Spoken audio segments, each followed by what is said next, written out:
बैठ सकेला तो बैठूं और नहीं तो पालकी मार लूं। कोई जरूरी नहीं कैसू बैठ सकेला, जेकर में ज्यादा देर बैठ सकेलुआ।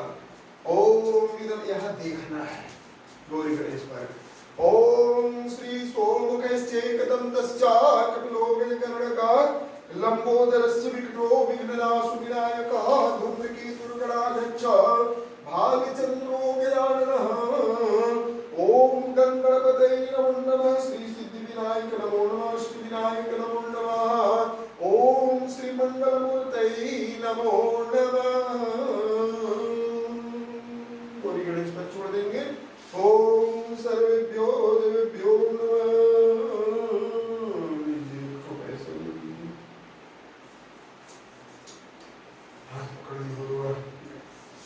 ओम इदं श्री सर्वेभ्यो देवेभ्यो नमः। ओम श्री ततः रौद्रनामाब्द संवत्सरे सूर्य सौम्यानि प्रतिभाषणमास्तुत्वमास्या सागरभावसे शुक्लपक्षे एकादश्यां तिथौ ततो शुभाश्रवणीत्यायाम च्यवन गोत्रांतर्गत, च्यवन गोत्र ही है ना, च्यवन गोत्रांतर्गत संजय सिंह सपत्नी गीता देवी नाम नः कृति श्री तथा सर्वदेवी देवी प्रसन्नार्थम। अब बात है कि यह कथा आप क्यों सुन रहे हैं? गछल भरल है कि शौक से, कि धन दौलत संपदा विकास के लिए, धन शांति सुख शांति रोग के नाश शत्रु के नाश इत्यादि वगैरह सब। ओम इदं श्री तथा धन धान्य सुख सौभाग्य शांति सर्वत्र विजय प्राप्ति हेतवे तथा सम्मति सहित भगवद कृपा प्राप्ति हेतवे यथा ज्ञान व्यवस्थांतर्गत श्री भगवद सत्यनारायण पूजनम करिष्ये। गौरी गणेश पास रख देना है। ओम श्री अयि नमः। कलश को छू देना है। ओम कलश को। ओम इदं श्री कलश देवाय नमः। कलश में 5 बार जल कोई भी डाले लबा छोटे नहीं है, हाँ 5 बार थोड़ा। ओम इदं श्री ततः गंगे शिव जमुने सुगोदावरी सरस्वती नर्मदे सिंधु कावेरी जले स्मिरं सान्निध्यं कुरु अक्षत देवीर। ओम इदं श्री अक्षतास्य सुरश्रेष्ठ कुंकुमार्ता सुशोभिता गांधी को मंत्र होते तक मया निवेदिता देवता शांति प्रियक्षणे। कलश की गला में लपेट देना है। ओम इदं श्री आजमीन जगमेद्यं देवास्तानि धर्माणि प्रथमन्यासनाति यदा सचुक्ते यत्र पूर्वे साध्या सन्ति देवा। फूल कलश में ओम इदं श्री पुष्पाणि अर्पणमस्तु श्री सर्वेभ्यो देवेभ्यो नमः। वही वाला दे हम तोड़ के हला के रख ले रखिए। धान की जगह चावल दे देंगे, धान के बाल रहा है। ओम इदं श्री ततः अम्बे अंबिके अम्बालिके नमान्यति कश्चन सप्तस्य स्वका सुभाद्रिकां काम्पीलवासिनीम्। ओम इदं श्री सर्वेभ्यो देवेभ्यो नमो नारायणाय नमः। श्री सची पुरंदराभ्यां नमः। नवग्रह देवताओं का ध्यान करना है। नवग्रह में सूर्य चंद्रमा मंगल बुध वगैरह सब जितना होते हैं सबका ध्यान करना है।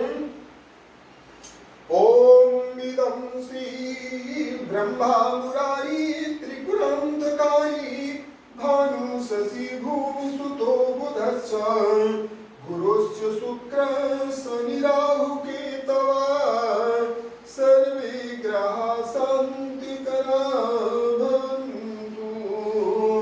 ओम नवग्रहादि देवाय पंचमपाल देवता दशपाल देवता सप्तचित्राणि देवता चतुष्षष्टि योगिनी देवता ग्राम देवता कुल देवता इष्ट देवता मित्र देवता सर्वदेव देवी व्योमावाहियानि नवग्रहादि चिदानि पुष्पाणि समर्पयामि। ओम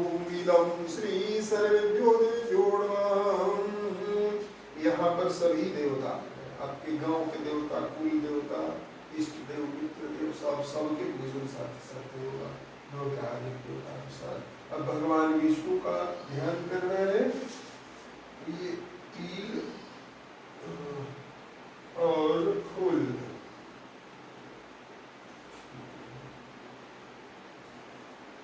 आज वह एकादशी है जिसको विष्णु शयनी बोलते हैं। आज भगवान विष्णु शयन में जाएंगे 4 महीना के लिए, तो चतुर्मासा व्रत शुरू हो जाएगा। यानी सभी ऋषि साधु संत मनीषी लोग वो 4 महीने तक खूब सेवा करेंगे, भजन कीर्तन करेंगे, और जब ये जगेंगे तब यज्ञ शुरू हो। अभी जग बंद, सब लोग मंडप बना करके जो यज्ञ होता है, तो बहुत अच्छा तिथि आपका है विष्णु शयनी एकादशी। भगवान विष्णु की मूर्ति को देखना है।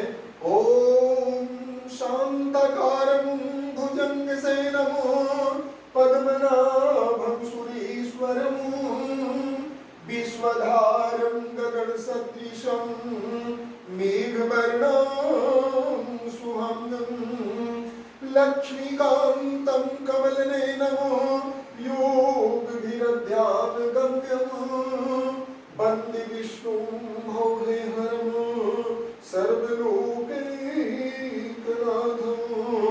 ओम श्री लक्ष्मीनारायणाय नमः, श्री सत्यनारायणाय नमः। आवाहयामि देवा। ऊपर विष्णु नारायण, भगवान विष्णु को ही सत्यनारायण कहा जाता है। वही सत्यनारायण रूप में है। भगवान शिव का ध्यान कर लीजिए। बिना शिव के विष्णु भी अधूरे, बिना विष्णु के शिव भी अधूरे अपने को कहते हैं। ओम वंदे देव उमापतिं सुरगुरुं वंदे जगत कारणं वंदे पण्डगभूषणं मृगधरं वंदे पशूनां पतिः वंदे सूर्यशशाङ्कमहनिनयनं वंदे मुकुन्दं प्रियः वंदे भक्तजनः श्रियं च वरदं वंदे शिवं शंकरं। ओम श्री शाम सदा शिवाय नमः। आवाहयामि प्रभो सत्यनारायण पूजनांतर्गत आवाहयामि। इसी जगह इस पते पर ओम नमः शिवाय शाम सदा शिवाय नमः। 3 बार जल पृथ्वी पर छोड़िए। ओम पाद्योपाद्यं समर्पयामि, हस्तवर्गं समर्पयामि, मुखे आचमनीयं समर्पयामि। ये कलश पर छोड़िए। ओम कलशस्य मुखे विष्णु कंडे रुद्र समाश्रिताः सर्वंगी च सर्वदेवानां वासुदेवाय नमस्तुते। ओम श्रीयै नमः। इसका छिड़काव आप करेंगे और वह पीछे से पानी के छिड़काव न गौरी गणेश पर, नवग्रह देवता वहाँ कलश पर, भगवान शिव विष्णु पर पंचामृत का छिड़काव स्नान, पंचामृत, इसके बाद फिर ये शुद्ध जल का छिड़काव प्रारंभ करें। ओम निदं श्री गणेश जी से शुरू करना है। ओम निदं श्री पंचनद्या सरस्वतीमपि पंचधा स्रोतसो, यहाँ की बात है, यहाँ स्रोतसो सदेशेर्भवतु। ओम निदं श्री तदा पंचामृत स्नानं समर्पयामि। सत्य का मतलब क्या हुआ? जिसमें कभी भी परिवर्तन न हो वही सच है, बाकी सब झूठ। जिसमें परिवर्तन हो जाए वह झूठा होता है। जैसे आज हम लोग शरीर में हैं, लेकिन एक दिन शरीर छूट जाएगा, हम लोग में भी परिवर्तन हो जाएगा, तो हम लोग झूठे हो गए। यानी कि हम लोग नाशवान हैं और सत्य यानी कि अविनाशी, जिसका नाश न हो वह अविनाशी है। तो उस सत्यनारायण भगवान की कथा हम लोग करने, पूजने और सुनने बैठे हैं। तो भगवान सत्यनारायण की पूजा का प्रचलन कब से शुरू हुआ, इसके बारे में जानकारी होती है कि एक बार 88,000 ऋषि लोग, ऋषियों की संख्या कितनी? 88,000।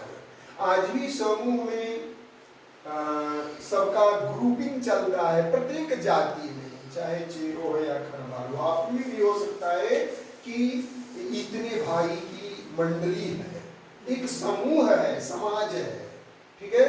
तो उसी तरह से ऋषियों का एक समाज धरती पर विराजमान नैमिषारण्य नामक क्षेत्र में इकट्ठा हुआ। उद्देश्य क्या था कि एक मीटिंग करें और उसमें विचार करके सलाह करें कि 4 युग जो होता है, सतयुग, त्रेता, द्वापर और कलयुग, तो अब कलयुग आने वाला है। कलयुग में लोग कम बुद्धि के होंगे और धर्म कर्म से दूर होंगे, धर्म का काम करने में मन नहीं लगेगा, जितना खराब काम है, दुर्गति देने वाला है, उसी में मन भागेगा, बुराई की ओर ही मन खींच कर ले जाएगा। तो बुरे कर्म का परिणाम प्रकृति खराब देगी, दुख देगी। तो ऋषियों के हम आप सभी संतान हैं। आप किस ऋषि के संतान हैं, वंशज हैं? च्यवन ऋषि के। आपके वंश कहाँ से शुरू हुए? च्यवन ऋषि से। तो च्यवन ऋषि भी वहां थे। तो कोई भी बाप नहीं चाहता है कि मेरा संतान, मेरा बाल बच्चा दुखी रहे। तो उसी प्रकार से ऋषि लोग भी विचार कर रहे थे कि कलयुग में सब के सब दुखियारा हो जाएगा, तो फिर हम अपने संतान को एक ऐसा रास्ता दे दें जिससे कि वह दुखमय संसार में भी सुख पूर्वक जिंदगी जी सके। यही उद्देश्य था। इसीलिए नैमिषारण्य क्षेत्र में 88,000 ऋषि लोग एकत्र हुए, जमा हुए और जमा होकर के विचार गोष्ठी कर रहे थे, यज्ञ कर रहे थे। एक दिन सूत जी ऋषि जो ब्रह्मचारी थे, उनका आगमन हुआ। वहां जब होता है साधु संत जाते ही हैं।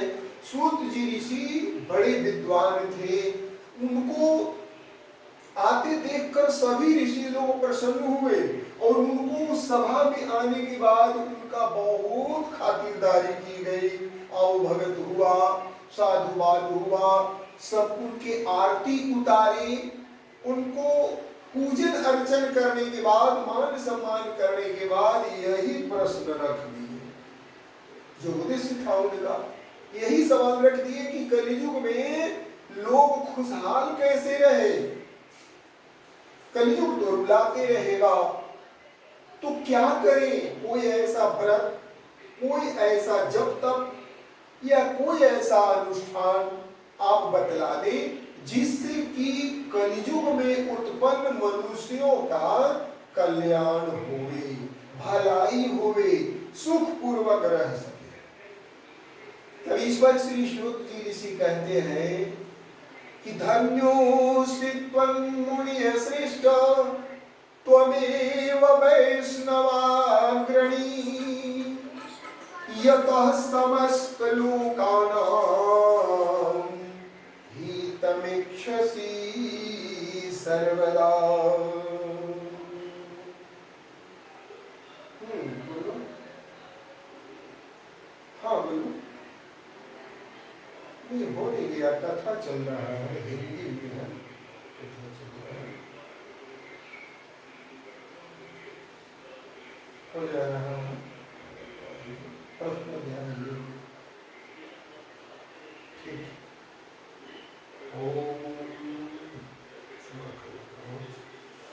तो श्री सूत ऋषि कहते हैं कि मैं एक व्रत के बारे में, उपाय के बारे में आपको, आप सबको वैसे कहूंगा जैसे वैकुंठ में लक्ष्मीपति भगवान विष्णु ने देवर्षि नारद को कहा था। क्या हुआ था उस समय? जबकि देवर्षि नारद वैकुंठ लोक में पहुंचे, 84 लाख योनियों में विस्तृत मृत्युलोक में सृष्टि के दुख के बारे में उन्होंने प्रश्न किया। यही प्रश्न किया था कि उनको सुख शांति की कैसे प्राप्ति हो गई। तो भगवान विष्णु कहते हैं कि मेरा अनंत नामों में से एक सत्यनारायण नाम भी है। जो भी व्यक्ति सत्यनारायण नाम से पूजन करेगा, मेरे भक्तों के विषय में कथा सुनेगा, उसे अनेकों यज्ञ, अनेकों शुभ कर्म का पुण्य प्राप्त होगा और वह मृत्यु लोक में कली काल में विशेष करके, यानी कलयुग में विशेष करके सुखद जीवन को प्राप्त करेगा। धन धान्य सुख शांति आरोग्यता, संपूर्ण मनोकामनाओं की पूर्ति, विजय की प्राप्ति, सफलता की प्राप्ति और अंत में मोक्ष की प्राप्ति अर्थात भगवान विष्णु के लोक की प्राप्ति भी हो जाएगी। इस प्रकार से श्री सूत जी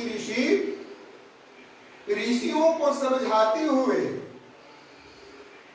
और अपने इस प्रथम अध्याय की कथा का विराम देते हैं। इति श्री स्कंद पुराणे खंडे श्री सत्यनारायण प्रकथायाम प्रथमोऽध्यायः।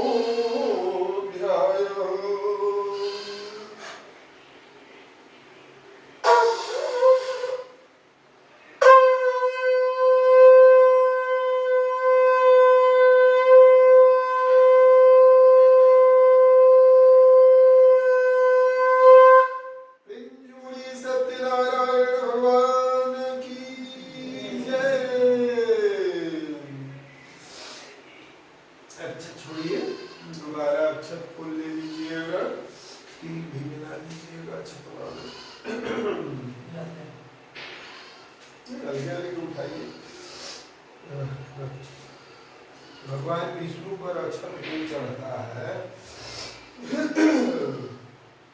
इसीलिए तिल का अक्षत होता है केवल विष्णु के लिए। ओम श्री कथा श्री वासुवाचो अथान्य च संप्रवक्ष्यामि कृतं येन पुराधुष कश्चित् काशीपुरीरम्ये सिद्धिं प्रोतिनम् क्षुधा कृष्णगुरो भूत्वा नित्यमब्राह्मभूतले दुःखितं ब्राह्मणो दृष्ट्वा भगवान् ब्रह्मोऽद्य पुरीत ब्राह्मणरूपस्थं प्रवक्षति ऊर्ध्वमधरात्।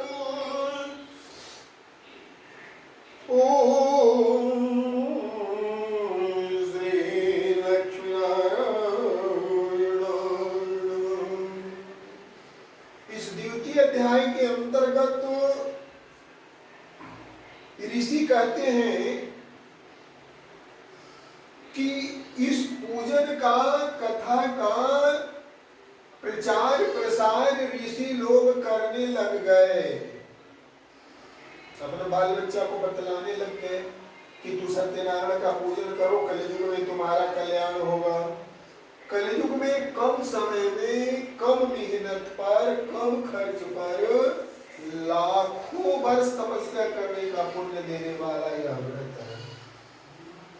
भगवान विष्णु कहते हैं कि इस व्रत को कभी भी किसी भी उत्सव में या फिर महीना में एक बार जरूर करने की कोशिश करना चाहिए। इससे पापों का नाश, तापों का नाश, ताप मैंने दुख, दुखों का नाश और धन धान्य सुख शांति समृद्धि की प्राप्ति होती है। जो चाहो मन में सब पूर्ण होगा। आरोग्यता, आरोग्यता मतलब बीमारी खत्म, देह शरीर में बीमारी रहने नहीं लगेगा। ग्रह गोचर भूत प्रेत सब खत्म, लेकिन ये कंटिन्यू पूजन होते रहेंगे।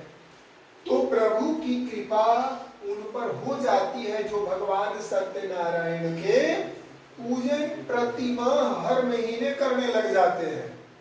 बहुत जगह होता है, सबको करना चाहिए।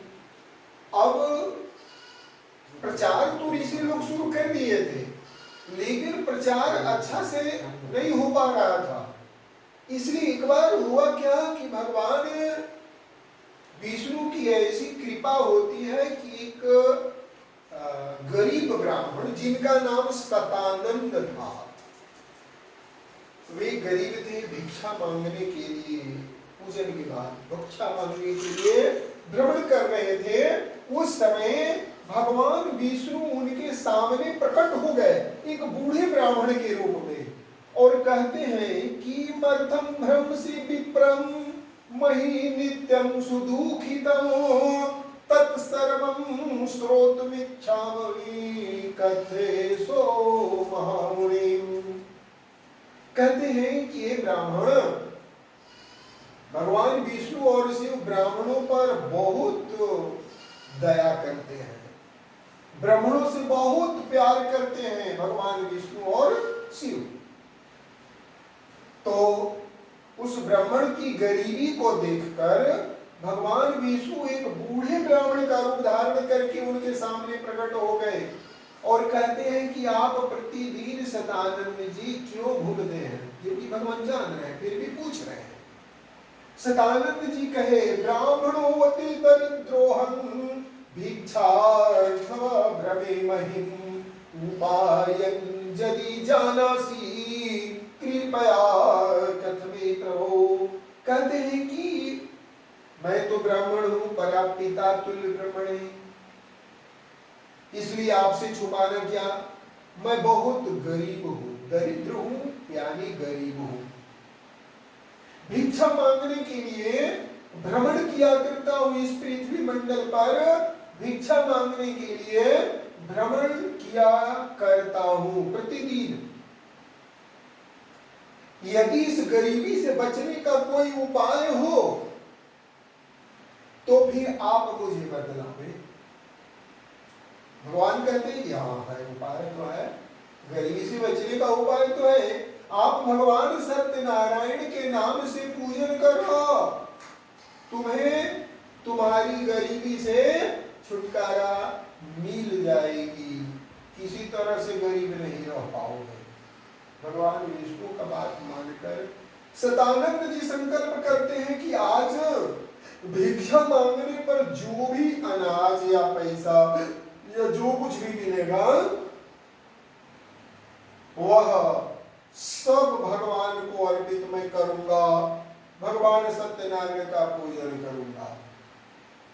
भिक्षा मांगने आगे बढ़ गए, देखा गया कि लोग बुला बुला के भिक्षा देने लगे, और पहले तो लोग आते देखता था कि पंडित जी आ रहे हैं तो किवाड़िए बंद कर देता था कि छोड़ दो, लेकिन भगवान विष्णु की कृपा ऐसी हुई, संकल्प जो उन्होंने किया था कि भगवान सत्यनारायण का पूजन मैं करूंगा, भिक्षा मांग करके नहीं होता है कि भीख मांग के छठ करेंगे, हमारी काम हो जाए तो भीख मांग के ही करेंगे, उसी तरह भिक्षा मांग करके वो सत्यनारायण का पूजन किए करते हैं।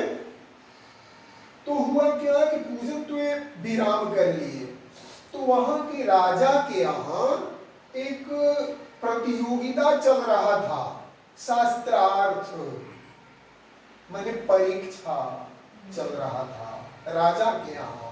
उसमें सब पंडित जी को बुलाया गया था कि खाओ और वेद पुराण की बात करो, जो जीतेगा उसको 10 गांव का राजा बना दिया जाएगा। सतानंद जी को भी जाना पड़ा वहां, और राजा का हुक्म है तो कैसे नहीं जाते, नहीं जाने पर भी दंड मिलना था। तो सतानंद जी गए, बोले कि जा रहा हूं, हम कोना में किनारे बैठल रहेंगे, हमको कुछ बुझाता है ये। लेकिन सतानंद जी पर भगवान विष्णु की कृपा ऐसी हुई कि उन्होंने शास्त्रार्थ किया, संस्कृत में प्रश्नोत्तरी वेद पुराण शास्त्र के बारे में अब न अकबर बीरबल पढ़ावल जाता है। पहले तो वेद पुराण में भगवान के बारे में ही बतलाया जाता था, तो वे भी शास्त्रार्थ किए और शास्त्रार्थ में जीत गए। जीतने पर 10 गांव का राजा उनको बना दिया गया। बताइए सतानंद जी पहले क्या थे? भिक्षु, और अब क्या हो गए? 10 गांव का राजा। ये भगवान सत्यनारायण की कृपा रही उन पर। उन्होंने सोचा कि क्यों न मैं प्रतिमा भगवान विष्णु का पूजन, सत्यनारायण का पूजन करूं। पूजन शुरू कर दिए, पूजन करने लगे हर महीना। एक बार की बात है कि गर्मी के समय में भगवान विष्णु का, सत्यनारायण का पूजन सतानंद जी कर रहे थे। उसी समय लकड़ी काटकर बेचने वाला लकड़हारा, अब तो लकड़ी की बिक्री ही बंद हो गई। पहले तो जंगल से लकड़ी काट के लोग लाते थे माथे पर और बेचते थे, जीविकोपार्जन उससे किया जाता था। तो वह लकड़हारा, उसको प्यास लग गया, गर्मी के समय में प्यास लगना स्वाभाविक है। तो वही पंडित जी के द्वार पर, सतानंद जी के द्वार पर लकड़ी का गट्ठर रख करके आवाज दिया। तो पूजन करते समय, उस समय नियम था कि नहीं बोला जाता है, अब भी नहीं बोलना चाहिए क्योंकि बोलने से विवाद हो जाता है, उससे बचाव के लिए नहीं बोलते हैं। तो सतानंद जी के घर में धीरे धीरे वे प्रवेश कर गया। देखा कि भगवान का पूजन कर रहे हैं तो रुक गया। अब भगवान का पूजन छोड़ के जाया भी नहीं जाता है, प्यास भी लगा हुआ था। उसे पूजन के बाद प्रसाद भी दिया गया, पानी भी दिया गया, भोजन भी दिया गया। तो सतानंद जी से वो प्रश्न करता है कि आप क्या कर रहे थे और इसको करने से क्या होता है? कोई भी काम आदमी करता है तो फायदा के लिए, तो आखिर फायदा कुछ होगा तभी तो आप ये अक्षत चंदन चढ़ा रहे हैं भगवान पर, और आप 10 गांव के राजा भी हो गए हैं। बोले कि मैं जो भी धन पाया, राजा बना, वह भगवान विष्णु का, सत्यनारायण की ही कृपा है, और नहीं तो मेरे पास उतनी बुद्धि नहीं थी कि मैं सतानंद होकर शास्त्रार्थ जीत जाता और शास्त्रार्थ के जीतने पर 10 गांव का राजा बना दिया जाता। ये भगवान सत्यनारायण की कृपा है। बोले कि ऐसा होता है, सत्यनारायण भगवान का पूजन करने से व्यक्ति धनवान बन जाता है। तो आज मैं भी संकल्प करता हूं कि मेरे इस लकड़ी बेचने से जो भी धन प्राप्त होगा उससे मैं भगवान सत्यनारायण का पूजन अवश्य करूंगा। संकल्प किया, माथे पर गट्ठर उठाया और कांचन नामक नगर को चला गया। उसी को आज कलकत्ता कहते हैं। वहां धनिक लोग रहते हैं। हुआ क्या भगवान की कृपा से कि उसके माथे पर जो लकड़ी का गट्ठर था, वह शहर पहुंचते पहुंचते तक असली मलयागिरी चंदन की लकड़ी बन गई। धनिक लोग, चंदन की लकड़ी का औषधीय गुण है, दवाई बनता है चंदन की लकड़ी का, इत्र बनता है, साबुन बनता है, बहुत सारा चीज होता है चंदन का। तो धनिक लोग जो है पहचान गए कि लकड़ी तो चंदन की है। अभी कहां से लाया पूछना जरूरी नहीं, इसे खरीद लो। पहले तो सोने का सिक्का चलता था, स्वर्ण मुद्रा, फिर हुआ चांदी का मुद्रा, लोहा वगैरह होते होते कागज पर आ गए हम लोग, अभी रुके हुए हैं। कागज से प्लास्टिक होने जा रहा है। तो प्लास्टिक का नोट निकल भी गया है, 500 रुपया वाला निकल गया है प्लास्टिक का। पानी से गलेगा सड़ेगा नहीं, हाँ आग में जल जाएगा। तो भगवान की ऐसी कृपा हुई, उसे अच्छे दाम मिले लकड़ी के, और वह वापस आ गया अपने घर। घर आकर के उसने खूब धूमधाम से भगवान सत्यनारायण की पूजन किया। इसके फल प्रभाव से क्या हुआ? उसे लकड़ी से ही संबंधित घर बनाने, टेबल कुर्सी, फर्नीचर जिसको कहते हैं बनाने, इससे संबंधित कारोबार वहां का राजा दे दिया कि तू लकड़ी का कारोबार करो, धनवान बनाओ। टैक्स तो सब पर लगता था, राजा तो टैक्स लेते ही थे। आज भी हम लोग सरकार को मालगुजारी जो देते हैं जमीन का या आय करते हैं तो इनकम टैक्स, सेल टैक्स सब तो देते ही हैं। तो कर तो टैक्स तो सबको, टैक्स को ही हिंदी में कर या मालगुजारी कहते हैं। तो ये सब तो देना ही है। तो राजा को भी लाभ हुआ और लकड़हारा भी धनवान बन गया और वह धनी मानी होकर के निर्णय किया कि जब भगवान की कृपा से हमें गरीबी से अमीरी की प्राप्ति हो गई तो क्यों न हम लोग हमेशा भगवान का पूजन प्रारंभ करें। लाभ होगा तो क्यों नहीं करेगा। बस वही हुआ। सतानंद जी और लकड़हारा दोनों भगवान सत्यनारायण की पूजन महीना में एक बार जरूर से जरूर करने लग गए। यहाँ पर दूसरा अध्याय विराम होता है। इति श्री स्कंद पुराण लीलाखंडे श्री सत्यनारायण व्रत कथायाम द्वितीयोऽध्याय।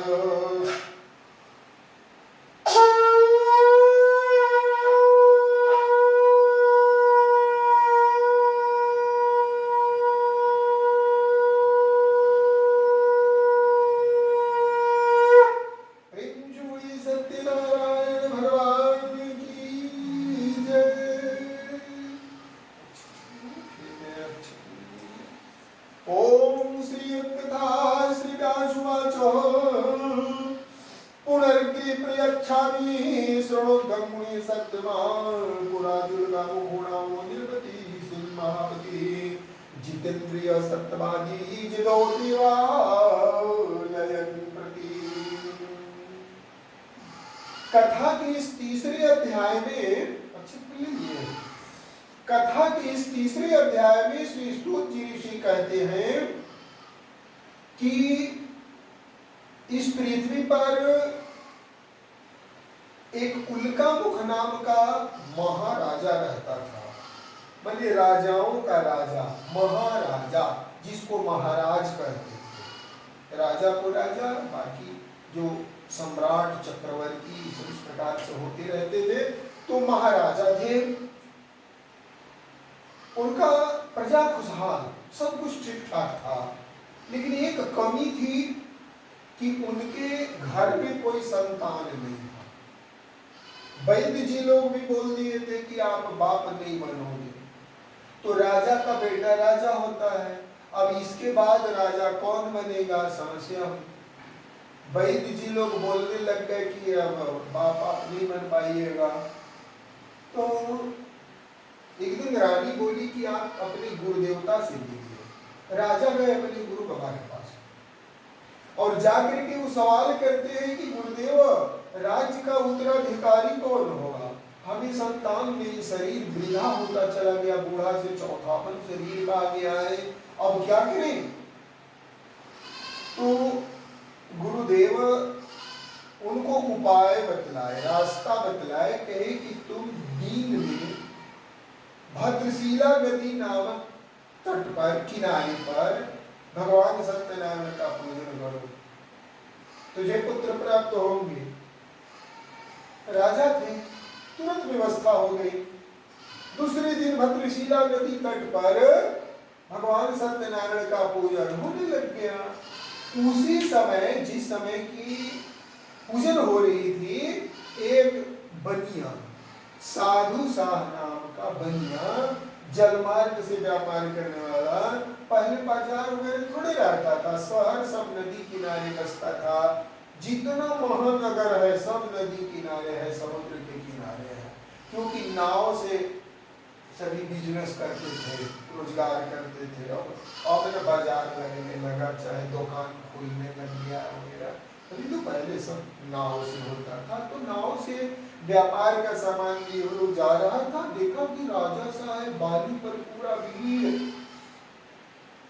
राजा साहब कुछ पूजन कर रहे हैं तो बिना सलामी दिए आगे कैसे चल जाएगा? बिना प्रणाम किए नौका को लगाया, नाव को लगाया किनारे पर और राजा साहब के पास गया, प्रणाम किया, बिना विदा लिए जाना नहीं है, रुक गया। कथा पूजन संपन्न हुआ तो प्रसाद वितरण हुआ, प्रसाद हाथ में लिया तो राजा से पूछता है कि विदल कुर्सी राजल भक्ति जो तेन चेतसा तत्सर्वं श्रोतुमिच्छामि कथयतु महाराज। ए महाराज, आप यह क्या कर रहे थे और इसे करने से क्या होता है? अब कोई नया ऐसा व्यक्ति जो भगवान सत्यनारायण का पूजन पहले कभी देखा नहीं, पूजन देखा ही नहीं, यदि यहाँ आता है तो उसको तो यह अचंभित होगा, पूछेगा कि हाँ आप ये क्या कर रहे हैं। उसी प्रकार से राजा से साधु साहब ऐसे पूछता है कि आप यहाँ क्या कर रहे हैं और इसको करने से क्या फायदा होता है। तब राजा कहे कि अति तुल तेजस्वी भगवान विष्णु का पूजन है। गुरुदेव ने कहा कि इस पूजन को करने से हमें पुत्र की प्राप्ति होगी। गुरुदेव की वाणी कभी झूठ नहीं होती और जो गुरु ब्राह्मण जो होते हैं उनकी वाणी कभी बेकार नहीं जाती है। यह सबके मन में, सबके दिल दिमाग में, सत्य धर्म के पालन करने वाले लोगों के मन में आज भी प्रतिष्ठित है कि ब्राह्मण जो बोल दिया वो समय से होगा।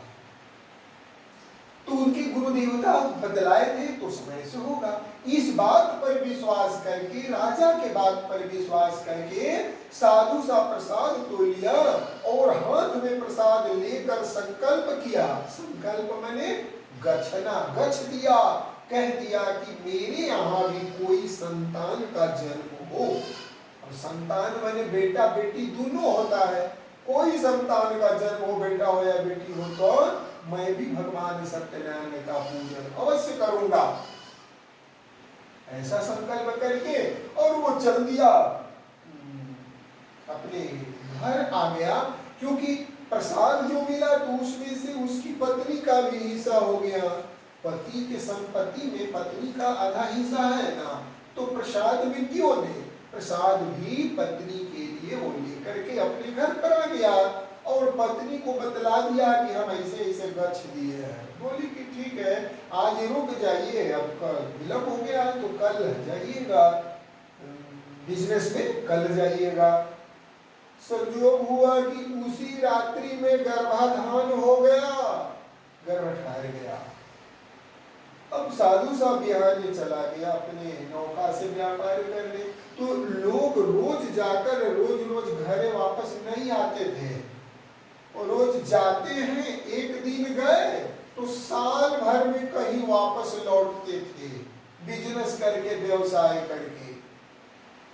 तो साधु साहब उसी प्रकार से गया और बिजनेस करके जब लौट रहा है साल भर में तो देख रहा है कि उसके दरवाजे पर भीड़ भाड़। बोला क्या बात है भाई? बोले कि आप बाप बनने वाले हो, तुम्हारी पत्नी प्रसव पीड़ा से व्यथित है। थोड़े समय के बाद एक कन्या का जन्म हुआ। साधु साहब को खुशी तो उतनी नहीं हुई, लेकिन संतान की प्राप्ति हुई इसलिए खुश। उसका जात कर्म, नामकरण सब संस्कार करवाया। तो साधु साहब की पत्नी का नाम था लीलावती और साधु साहब की पुत्री का नाम पड़ा पोथी पत्रा में, तो कोई निश्चित नहीं है कि यही नाम आएगा। तो उसकी पत्नी का नाम था लीलावती और पुत्री का नाम हो गया कलावती।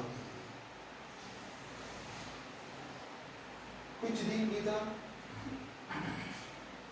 लीलावती अपने पति साधु साहब से कहती है कि स्वामी आप तो पिता बन गए, भगवान ने हमें संतान दिया, समय से आगे और भी संतान देंगे, तो पूजन क्यों नहीं कर लेते हैं? सत्यनारायण पूजन जो बचे थे वो क्यों नहीं करने रहे? तो साधु सा थोड़ा कृपण था, कंजूस था, पैसा खर्च करना नहीं चाहता था, तो उसने बोला कि अभी तो तत्काल इसके नामकरण, जात कर्म संस्कार वगैरह सब संपन्न किए गए हैं, तो क्यों ना ऐसा हो कि अब हम सभी इसके विवाह के समय में भगवान सत्यनारायण की पूजन कर देंगे। तय हो गया कि विवाह के समय में होगा। फिर बिजनेस के लिए हो गया, भगवान भी कम नहीं।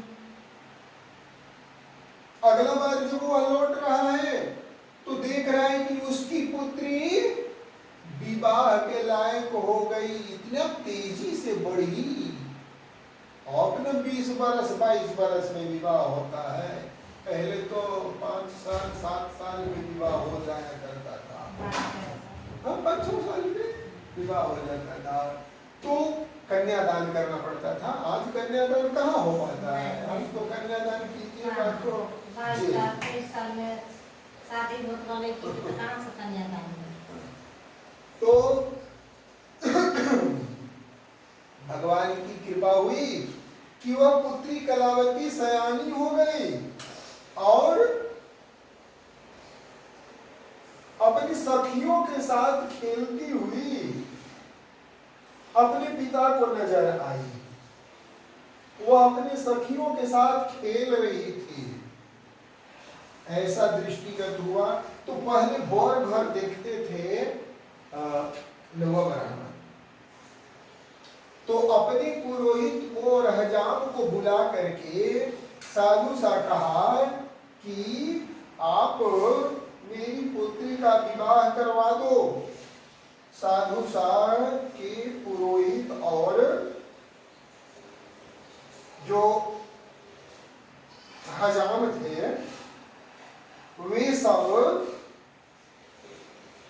साधु सा के दामाद को तलाश करने के लिए शहर को चले गए और वहां से एक गुणवान सुंदर बनिक पुत्र को लेकर आकर उनका विवाह वगैरह सब संपन्न करा दिया। सभी लोग खुश थे, साधु सा तो और खुश था, लेकिन नाराज कौन था? भगवान विष्णु। किस लिए? वो विवाह में भी भगवान सत्यनारायण का पूजन नहीं किया, इसलिए भगवान विष्णु की नाराजगी उस पर बन गई थी। और भगवान विष्णु की नाराजगी हुआ ऐसा कि उन्हें साप मिला, साधु सा को साप मिला कि साधु सा तूने बार-बार अपनी प्रतिज्ञा से बहिर्मुख होकर के पूजन नहीं किया, गच्छन चीज नहीं किया, तो सब सुधरता है 60 लौटे खाके। यानी कि फिर उनको सांप मिला, तो सांप का प्रभाव उन पर पड़ने लगा। अब साधु साहब व्यवसाय के लिए निकल गया। सांप क्या था कि तुम्हारे ऊपर कठिन से कठिन दुख पड़ेगा, संभाले जल्द नहीं समझोगे। इस प्रकार से साधु साहब को सांप प्राप्त हुआ और वे राजा चंद्रकेतु के राज्य में जाकर बिजनेस करने लगे। एक दिन राजा चंद्रकेतु के महल में चोरी हो गई। सोने चांदी बहुमूल्य रत्न सभी चोरी हो गए थे। तो भगवान सत्यनारायण उनको स्वप्न में कहे, 4 बजे भोर में सपना होता है राजा साहब को कि राजा तेरे किले में चोरी हो गई, उठो अपने माल धन को संभालो। साधु और भगवान, ब्राह्मण इत्यादि यदि सपना में आकर कुछ कहें तो वह जरूर सच हो जाता है। राजा जल्दी से उठे, अपने मंत्रियों को बुलाए और कहे कि पता लगाओ कि सच में चोरी हुई है कि नहीं, क्योंकि प्रजा तो खुशहाल है, चोरी किस लिए करेगा। पता लगाया गया तो सच में चोरी हुई। जमीन का गड़ा हुआ धन भी निकाल लिया गया था। पहले लोग क्या करते थे, सोना चांदी वगैरह जमीन में घड़ा में करके, बर्तन लोही में करके जमीन में गाड़ देते थे। बैंक थोड़े था उस समय कि बैंक के लॉकर में रखेंगे। तो वहाँ मंत्रियों का और राजा का और सैनिकों का झगड़ सा गया था। विचार कर रहे थे लोग कि आखिर कौन चोर हो सकता है भाई जो चोरी करेगा। यहाँ तो सब खुशहाल है। मंत्रियों ने कहा कि मालूम पड़ता है कि कोई बाहरी चोर है। चारों दिशाओं में चोर को पता लगाने के लिए कईयक टुकड़ी सेना निकल पड़ी। एक टुकड़ी सेना ने विचार किया कि सुबह सुबह का समय है, थोड़ा नित्य क्रिया कर ले, सागर तट पर समुद्र किनारे जाते हैं, फ्रेश हो ले इतना, इसके बाद तो फिर चोर का पता लगाया जाएगा। सूर्योदय हो रहा था। सेना करीब समुद्र की करीब में पहुंचती है तो वह देख रही कि दो नाव लगा हुआ है और कुछ चमचमा रहा, हीरे मोती चमक रहे हैं सूरज की किरण से। नजदीक गए तो देखी कि दो व्यक्ति भी सोया हुआ है। समझ गए लोग कि तो राजा साहब का हीरा मोती है, इन लोग के पास आएगा कहाँ से। उनको जगाया, लोग सोए हुए थे।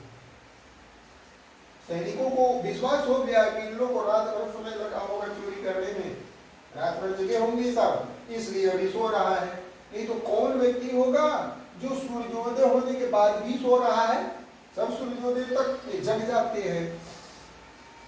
उनको सोए हुए में हाथ पांव को बांधा और सारा सामान ले लिया, सोना चांदी जो था ले लिया और घसटना शुरू कर दिया। कुछ दूर तक तो बालू में खिसकाया होगा, शरीर भी खिला। नींद खुली तो रोने लग गए, बोले कि हम चोर नहीं हैं। सैनिकों ने कहा कि हर चोर यही कहता है कि हम चोर नहीं हैं। बहुत अनुनय विनय करने के बाद उन लोगों को फिर लाया गया राजा के पास, पैदल घिसट के नहीं। राजा के चरणों में चोर लोग गिर गए कि बोले हम चोर नहीं हैं, इसमें सबूत है कि मेरा माल तेरे पास है, राजा की संपत्ति जो है तेरे पास है। राजा कैसे मान जाएंगे कि वो चोर नहीं है। हुआ यही, उन लोग को बंदी गृह में बंद कर दिया गया। अब इधर की कथा सुनिए। साधु शाह के घर में क्या हुआ, पुत्री कलावती और माता लीलावती ये दोनों के शरीर में आदि व्याधि, घाव, जर, बुखार पूरा भर दिया। घर में रखा हुआ धन दौलत चोरों ने चुरा लिया। ये लोग भीख मांग कर जिंदगी जीने लग गए। क्यों? गच्छ के कथवा नहीं सुनी, इसीलिए उसको दंड मिलना शुरू हो गया।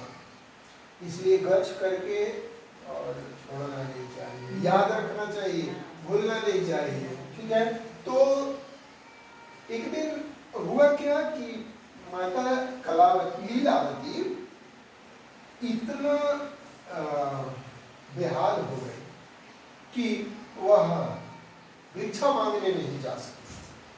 पुत्री कलावती भीख मांगने को जाती है। भीख मांगते मांगते कहीं किसी ने कुछ नहीं दिया, दिन भर घूमती रही, भटकती रही, कोई कुछ नहीं दिया। शाम हो गई तो शाम के समय में वही सतानंद ब्राह्मण जिनके यहाँ लकड़हारा गया था वो उस दिन कथा सुन रहे थे। ये भी भिक्षा मांगने के ख्याल से चली गई, देखी कि पूजन हो रही है, कथा हो रहा था। कथा में बतलाया जा रहा था कि भगवान सत्यनारायण की पूजन करने से सब के सब मनोकामना आगे पीछे करके सब धीरे धीरे पूरा होइए जाता है। वो भी संकल्प कर दी, अपना मनोकामना रख दी कि हे भगवान, यदि मेरे पति और पिता दोनों सकुशल घर वापस आ जाए तो मैं भी आपका पूजन करूंगी। ये पुत्री कलावती गच्छ प्रसाद बिना खाएगी चलती।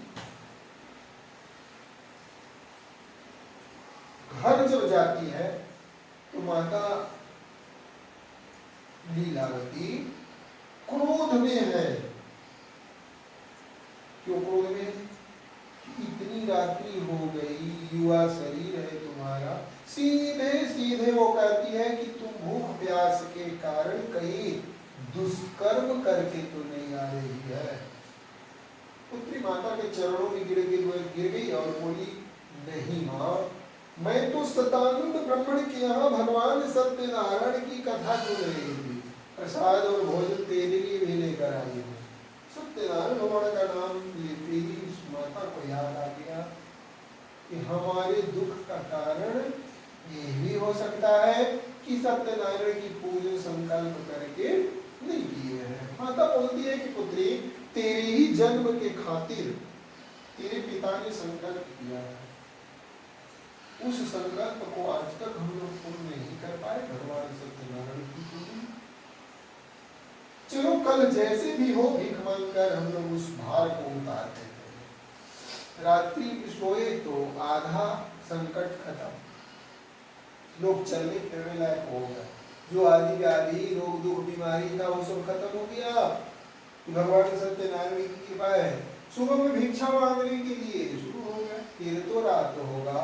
अब भीख मांग रहे हैं, आज तो कल है ना पूजन करेंगे, भिक्षाटन शुरू हो गया। अब रात हुआ, रात्रि को फिर स्वप्न में भगवान विष्णु राजा को सपना देते हैं, कहते हैं कि राजन, तुम जिन दो बलियों को बंदी गृह में बंद कर दिया है वे लोग चोर नहीं हैं,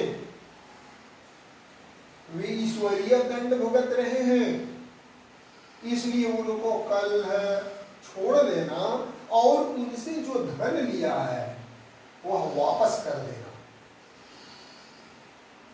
इस प्रकार का सपना सुन करके फिर से मंत्रियों को राजा बुलाते हैं। तो मंत्री लोग कहते हैं कि जब पहला दिन का सपना सच था, चोरी हुई है या नहीं हुई है, तो आज का भी स्वप्न सच होगा, इसलिए उन दोनों बलियों को छोड़ देना है। ये निर्णय हुआ। यहाँ पर तीसरा अध्याय विराम होता है। इति श्री विष्णु पुराण में खंडे श्री सत्यनारायण व्रत कथायां तृतीयो अध्याय।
इस चतुर्थ अध्याय के अंतर्गत कथा 5 अध्याय में है, चौथा अध्याय चल रहा है।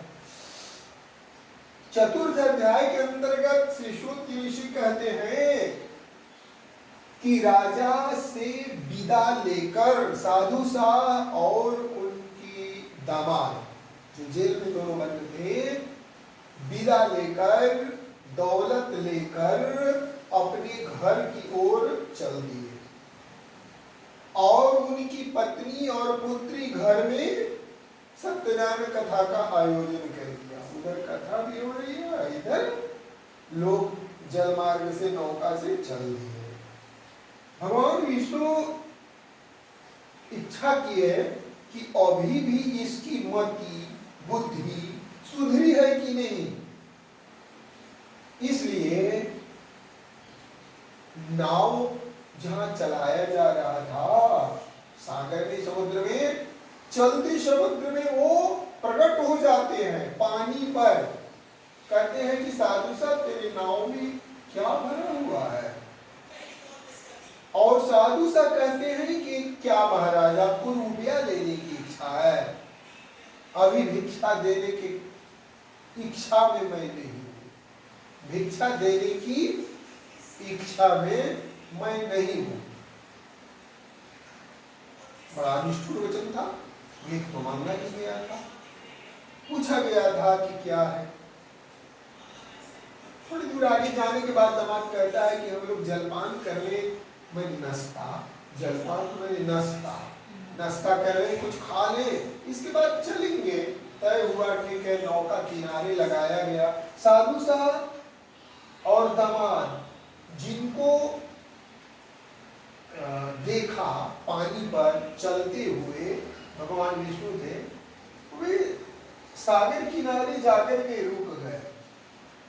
ये लोग थोड़ा आगे बढ़ करके नाश्ता करने लग गया। तो ज्यों ही गठरी को खोल रहा है, सब में व्यापार का सामान, लता पत्र आदि सब सोना चांदी का है। साधु साधु ऐसा देख कर बेहोश हो गया, मूर्छित हो गया। नमाज माथा धोया, फिर होश करवाया तो कहता है कि अपने तो परेशान होते ही हैं, हमको भी परेशान कर रखते हैं। भला इस समुद्र में पानी पर कोई आदमी आ सकता है?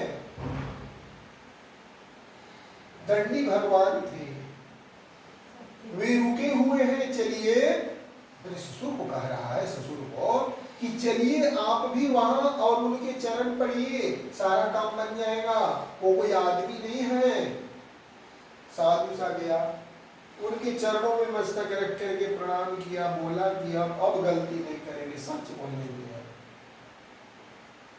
साधु सा को माफ किया गया, क्योंकि इधर पुत्री और पत्नी दोनों सत्यनारायण पूजन कर रहे थे घर में, इसलिए साधु साहब को क्षमा दिया गया और बोला गया कि ठीक है, जा तेरे धन वापस हो गए। और फिर भगवान अंतर्धान हो गए। अंतर्धान बने गए, फिर किसी को नहीं दिखने लगे। साधु साहब और दामाद दोनों आए और उनको विश्वास नहीं हुआ तो अपने अपनी गठरियों को खोल कर देखने लगे। हीरा मोती जो राजा ने दिया था वो सब तो विराजमान रहा। साधु साहब को जल्दी हो गई, बोले कि दामाद जी मत खाइए, यहाँ हम लोग अपनी बंदरगाह पर पहुंच करके, यानी अपना जहां नाव लगाएंगे ना, वहां पहुंच करके नाश्ता करेंगे। साधु साहब की बात सुन करके उनका दामाद भी, अब ससुर का बात कैसे नहीं मानेगा दामाद, बोला कि चलिए भूख ही चलना है। तब चल दिया, पहुंच गए सभी लोग अपने घर बंदरगाह पर, बड़े नाव जहां लगाते हैं उस जगह पहुंच गए। साधु साहब एक व्यक्ति को बुलाया, कुछ पैसा दिया और बोला कि जाके मेरे घर खबर कर दो कि साधु साहब दामाद जी के साथ आ गए हैं। उस समय भगवान की लीला से दामाद बोला कि अब नाश्ता कर लेते हैं। बोले नाश्ता कीजिए।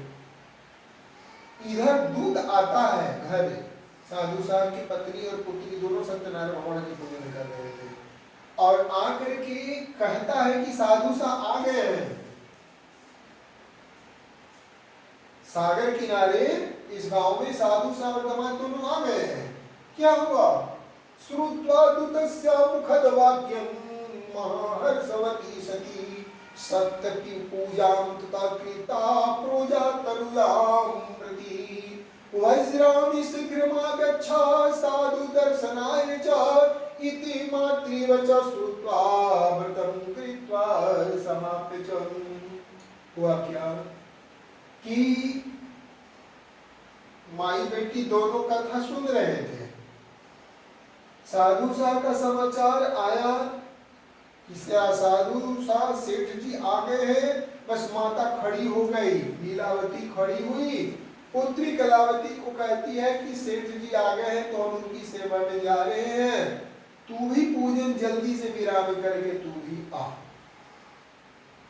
भगवान नाराज नहीं हुए, बोले दोनों में से चलो एक तो गया, एक तो है ना, लेकिन अभी आरती नहीं लगाई गई थी, प्रसाद वितरण नहीं हुआ था, पूजा आधे था, तो पुत्री कलावती भी उठ खड़ी हुई और छुपते छापते अपने पति को देखने सागर तट पर पहुंच जाती है। भगवान नारायण हुए।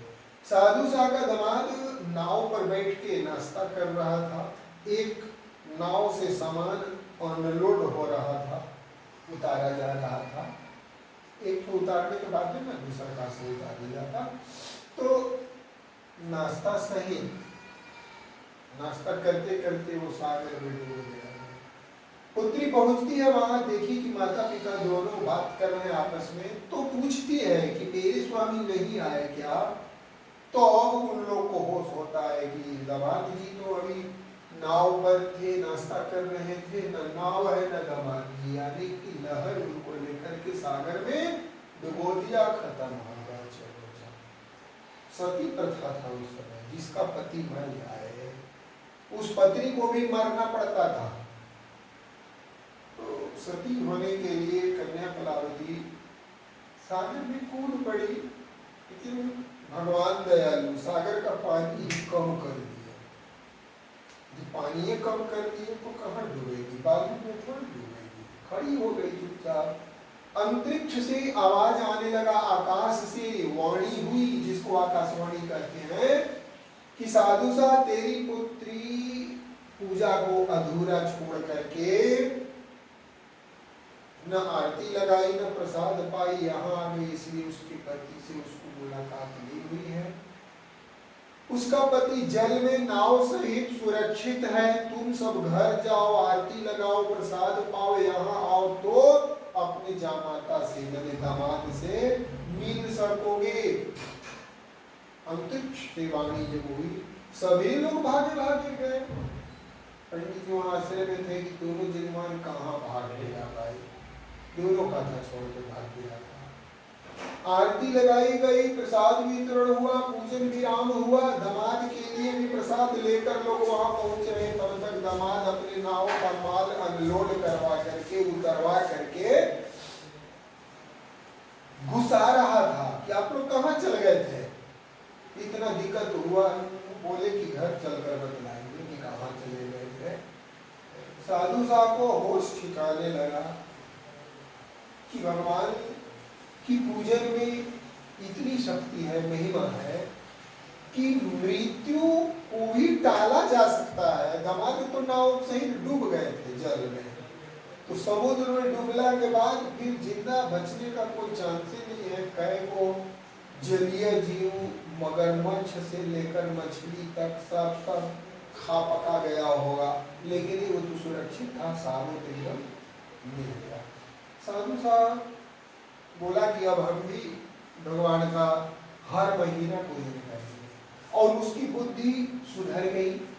तो प्रभु के कृपा पर किसी की भी बुद्धि सद्बुद्धि में बदल सकती है। घर में बाल बच्चे लोग मनमानी जब करने लगते हैं तो भी भगवान सत्यनारायण की कथा वहाँ कार्य कर जाता है। ये जो चाहो मनोकामना की पूर्ति की बात है, बशर्ते पूजा कथा सब सही ढंग से होवे, मनोकामना की पूर्ति हो जाती है। तो मनोकामना की पूर्ण कर देने वाला यह व्रत है। चतुर्थ अध्याय का विराम यहाँ पर हो जाता है। इति श्री स्कंद पुराण लीलाखंडी श्री सत्यनारायण व्रत कथायाम चतुर्थो अध्याय।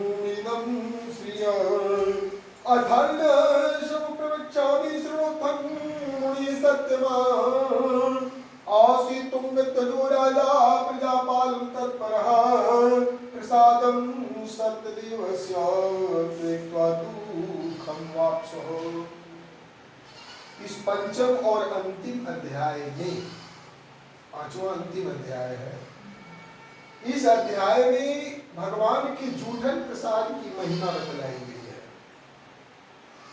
कथा के माध्यम से बतलाया गया है कि तुंगध्वज नाम का एक जितेंद्रिय राजा इस पृथ्वी पर राज करता था, प्रजा खुशहाल थी।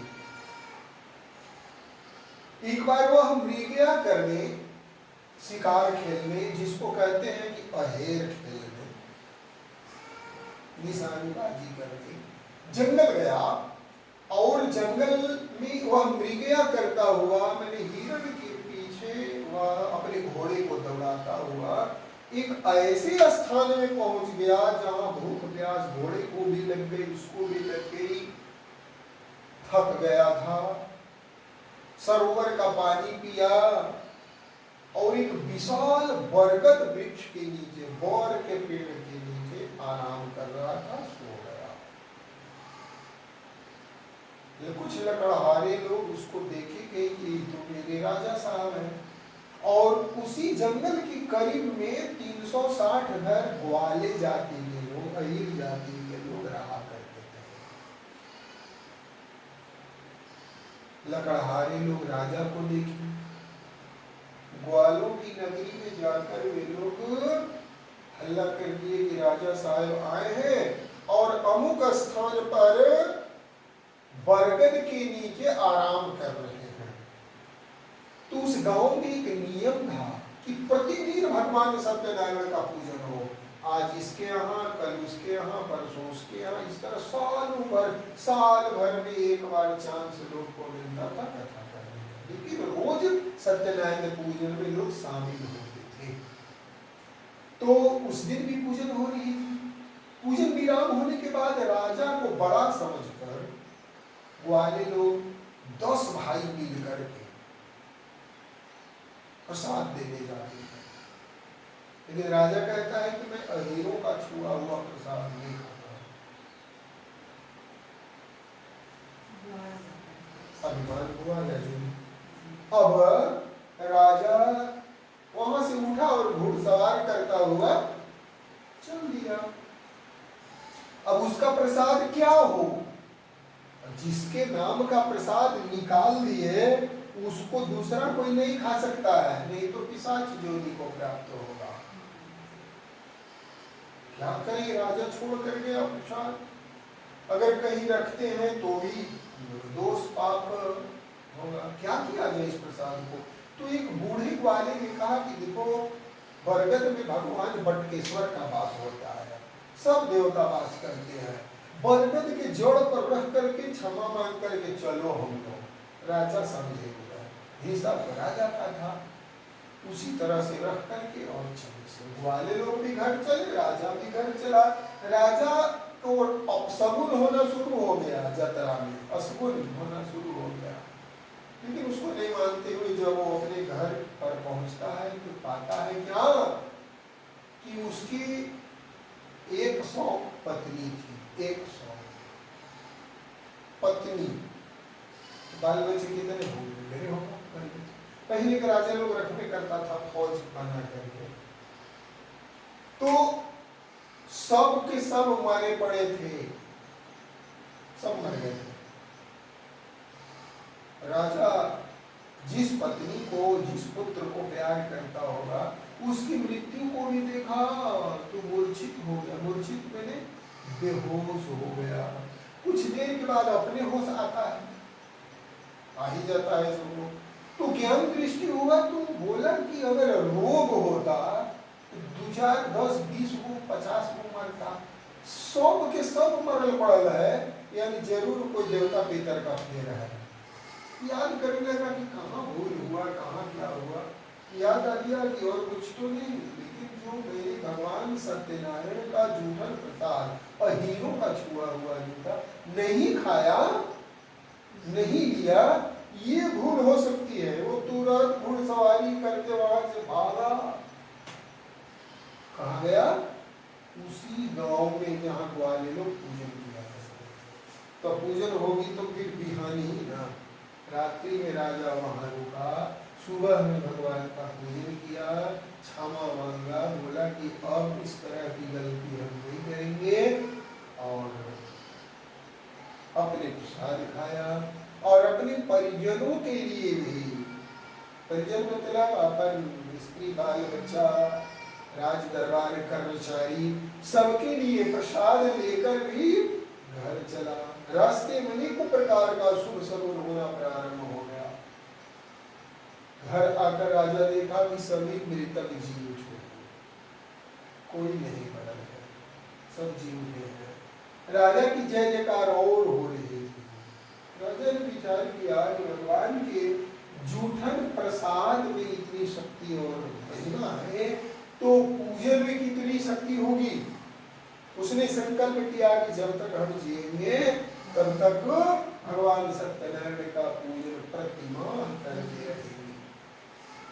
रोज किया जा सकता है, लेकिन इतना उस समय नियम था कि गांव घर गोतिया परिवार को भी खिलाओ, खूब दान, सोना चांदी हीरा मोती दान करो।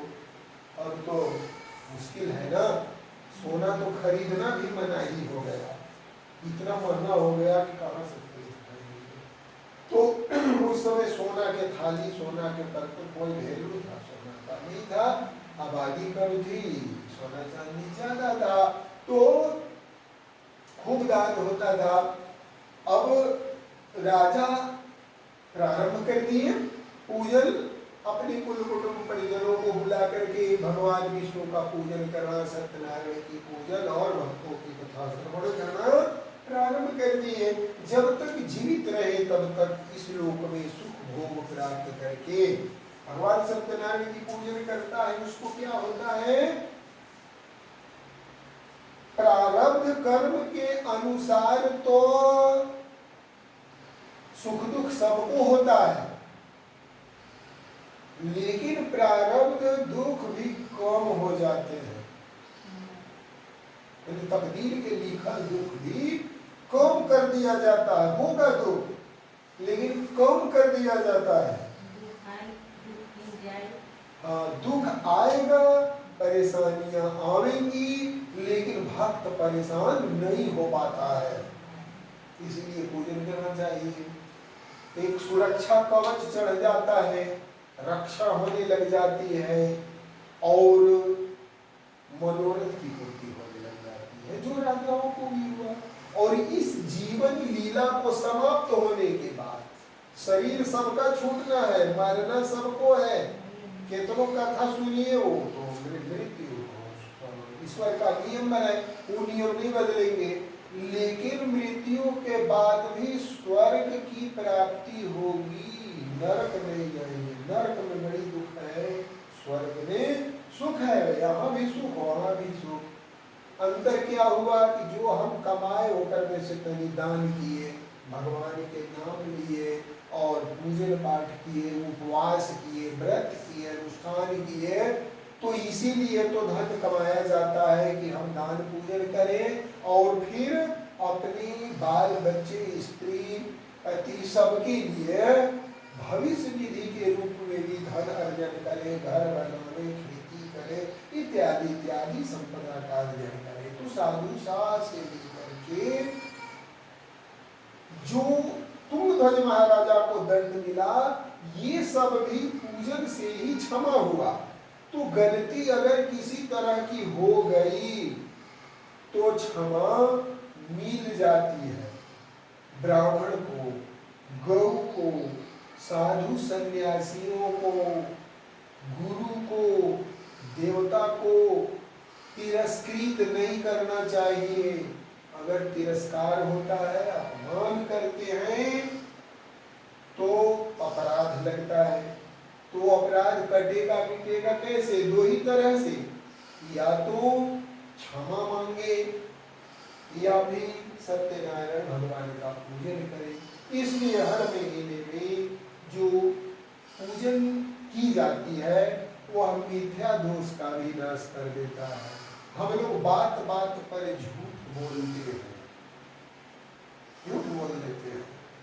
झूठ बोलने से भी अपराध होता है, पाप होता है। लेकिन बिना झूठ बोले पैसा नहीं बचेगा। दुकानदार लोग कितना झूठ बोलता है, बोलेगा कि अरे 5 रुपया में तो हम ही खरीद ले ही है, तो अच्छा ले जा 5 रुपया में, जबकि वो 1 रुपया में खरीदा है, तो भी झूठ बोलता है। ये उदाहरण में दिया। तो ऐसे झूठ बोलने से भी या किसी को आशा देकर भंग करने से, आशा दे दिए कि पंडित जी आप आइए तो लड्डू खिलाएंगे, यहाँ आए पंडित जी तो चायों से नदारत, तो धोखा हो गया। तो इससे अपराध होता है, पाप होता है। ये सारे पाप मिटाने के लिए भगवान सत्यनारायण का पूजन करना चाहिए। और भगवान सत्यनारायण की पूजन करने से धन दौलत संपदा, मान जस प्रतिष्ठा सुरक्षा शांति सब कुछ की पूर्ति होती है, मनोकामनाओं की भी पूर्ति होती है। इसलिए ऋषि कहते हैं कि भगवान सत्यनारायण की पूजन कभी भी और किसी दिन भी किया जा सकता है। यहाँ पंचम अध्याय विराम होता है। तीसरी स्कंद पुराण निवाखंडे श्री सत्यनारायण प्रकथायाम पंचमोऽध्याय। आगे चलेंगे।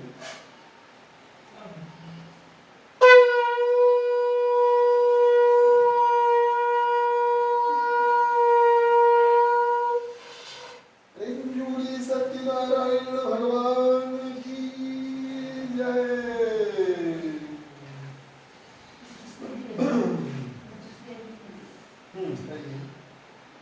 जरा कपूर के माध्यम से तो उसमें बालू नहीं डाले हैं, तो इस डालेंगे हाँ भैया कहाँ भैया, अरे सब सुनना, सब हल्ला कर रहा है, छोड़ देता मैं,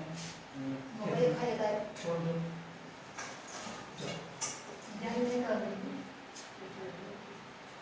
खाली है गाड़ी और वहाँ रखिए, थोड़ा तेल छाता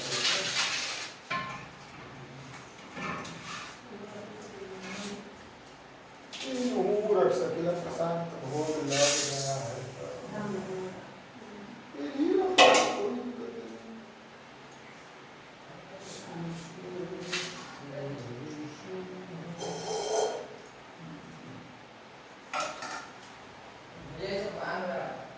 बुला लेंगे यहीं आग जला लो।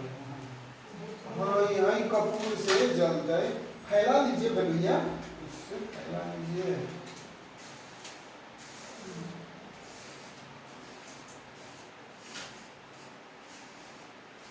हो तो गया। उसी पर आम की लकड़ी रख के कपूर रख के जला लीजिए, अब आम की लकड़ी बोझ दीजिए, बस हो गया।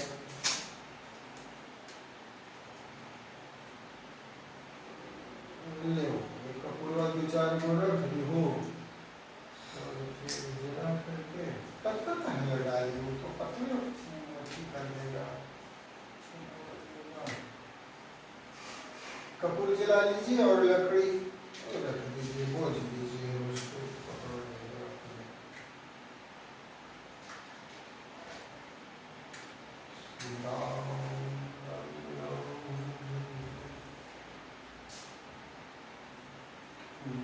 तो हल्का लकड़ियाँ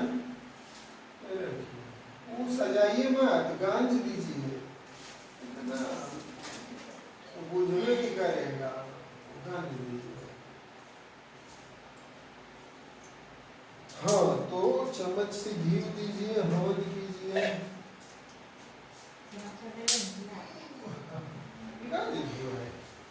आप कीजिए। और वह एक मिला ली हो, शांत नहीं होगी बात है। एक में से निकाल के पॉलीथीन में रख लो, रोज जला लेला हो, इतना नहीं लगता है, बच जाए ढेरे। आप घी डालिए चलो थोड़ा सा, पहले सान लो, दोनों हाथ धीरा सान लो। ओम इदम अग्नये स्वाहा, ओम इदम सोम सोमाय स्वाहा, ओम प्रजापतये स्वाहा, ओम सर्वेश्वराय नमः स्वाहा।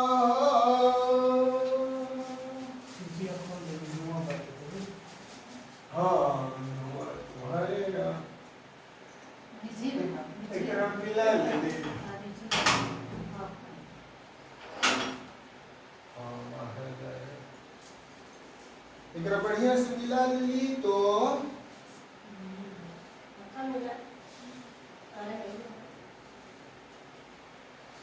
फिर पॉलीथीन में पैक करके रख ली हूँ।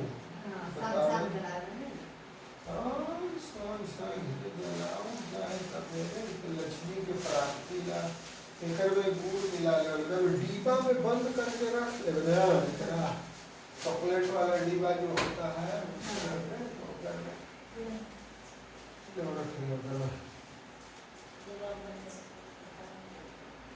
और केवल जलावे के पहले गुड़ मिला देवल कर। पहले गुड़वा इला रखू, गुड़वा इला नहीं की मिलवावत ना की चूटी चढ़ जाए। पिपरी चढ़नी है तो कैसे हवन कर? हवन में जीव हत्या नहीं न कर। हाँ इतना में दोनों को ही मिल करके हवन करूं। चलिए 3 उंगली से हवन आहुति करना चाहिए। ओम वीरम श्रीमन महागणाधि गणपतये स्वाहा। स्वाहा जरूर बोलिए। ओम इंद्र देवाय स्वाहा। ओम वरुण देवाय स्वाहा। ओम कुबेर देवाय स्वाहा। ओम ग्राम देवाय स्वाहा। ओम कुल देवाय स्वाहा। ओम विष्णु देवाय स्वाहा। ओम मित्र देवाय स्वाहा। ओम नवग्रह देवाय स्वाहा। ओम सूर्याय स्वाहा। ओम चंद्रमसे स्वाहा। ओम भौम देवाय स्वाहा। ओम बुद्ध देवाय स्वाहा। ओम बृहस्पते स्वाहा। ओम शुक्राय स्वाहा। ओम शनिश्चराय स्वाहा। ओम राहवे स्वाहा। ओम केतवे स्वाहा। ओम श्री रामचंद्राय स्वाहा। ओम राधा कृष्णाय स्वाहा। ओम नारायणाय स्वाहा। ओम लक्ष्मी नारायणाय स्वाहा। ओम सिया रामचंद्राय स्वाहा। ओम सत्यनारायणाय स्वाहा। ओम संगणमोचन हनुमते स्वाहा। ओम प्रजापते स्वाहा। ओम नारायणाय स्वाहा। ओम सूर्य नारायणाय स्वाहा। ओम हरिहराय स्वाहा। ओम नीलकंठाय स्वाहा। ओम महिर्बुद्ध्याय स्वाहा। ओम उमा महेश्वराय स्वाहा। ओम महादेवाय स्वाहा। ओम महामृत्युंजयाय स्वाहा। ओम मृत्युंजयाय स्वाहा। ओम सर्वेश्वराय स्वाहा। ओम जगदीश्वराय स्वाहा। ओम जगत्कारणाय स्वाहा। ओम जगत्पालनाय स्वाहा। ओम महारुद्राय स्वाहा। ओम यज्ञ पुरुष भगवते स्वाहा। ओम नवदुर्गाय स्वाहा। ओम महाकालिकाय स्वाहा। ओम महालक्ष्मी देवी स्वाहा। ओम महासरस्वती स्वाहा। ओम विनायकाय स्वाहा। ओम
मालिश खोलो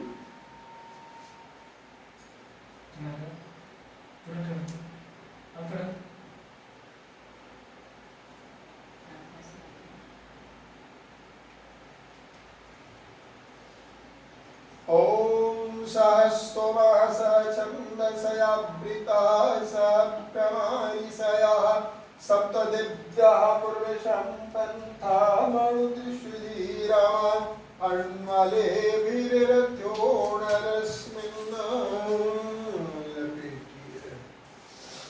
ओम श्रीयै नमः। ढक गया पूरा। ढका है तो लगाइए। श्री राम जय राम जय जय राम। ये पान पत्ता घी की पूरी इधर ऊपर पर रखेला हो ओ बूढ़ कर लेगी हूँ ये और दही दही वाला है ना वही दही खड़ा हो जाना है। ठीक है एकरा कथिया पर रख दे नारियलवा पर पूड़िया ई सब ना रख। अब इस समय जब तक हम मंत्र बोलते रहे तब तक आपको यज्ञ पुरुष भगवान सत्यनारायण से क्या चाहिए का मांगते हैं वो अपन मुराद अपन मनोकामना मांग सकते हैं कह सकते हैं। ठीक है मंत्र प्रारंभ करता हूँ आप मांगना शुरू करें। ओम स्वस्ति नः इंद्रो वृद्धसर्वाः स्वस्ति नः पूषा विश्ववेदाः स्वस्ति नस्तारक्षो वरिष्ठनेमिः स्वस्ति नो बृहस्पतिर्दधातु ॐ द्यौः शान्तिरन्तरिक्षं शान्तिराप शान्तिरोषधयः शान्तिर्ब्रह्म शान्तिर्विश्वदेवाः शान्ति साम शान्तिरेधिः। ॐ नमो भगवते वासुदेवाय सत्यनारायणाय नमः। ॐ सत्यनारायण श्रीयै नारायणाय स्वाहा। दोनों हाथों करके कुंड में डाल दीजिए चाप दीजिएगा थोड़ा रख के तुरंत चापिए। ऊपर से घी